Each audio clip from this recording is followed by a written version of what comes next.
மீண்டும் ஒரு பட்டாசாலை வெடிவிபத்தானது நடந்திருக்கிறது. விருதுநகர் மாவட்டம் சாத்தூர் அருகே இந்த பட்டாசாலை வெடிவிபத்தானது நிகழ்ந்திருக்கிறது. இது தொடர்பான கூடுதல் விவரங்களை வழங்குவதற்காக இணைகிறார் எமது செய்தியாளர் கருப்பசாமி.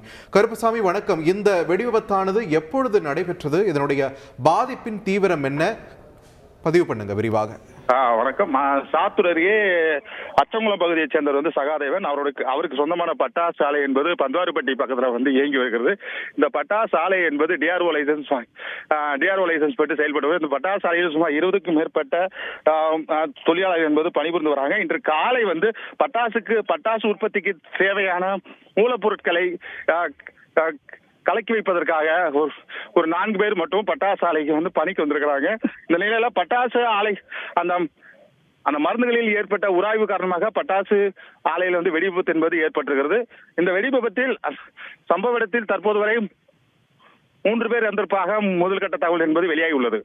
மேலும் இந்த பட்டாசு ஆலையை தற்போது மேலும் புகை மண்டலமாக காட்சி அளிப்பதால் மீட்பு பணிகள் என்பது கொஞ்சம் தொய்வு ஏற்பட்டிருக்கிறது. மேலும் பட்டாசு ஆலைக்கு பணியாளர்கள் வருவதற்கு முன்பாகவே இந்த வெடி விபத்து ஏற்பட்டிருக்கிறது என்பதால் பெரும் ஒளிச்சேதம் என்பது தவிர்க்கப்பட்டிருக்கிறது. நன்றி கருப்பசாமி, உங்கள் விரிவான தகவல்களுக்கு.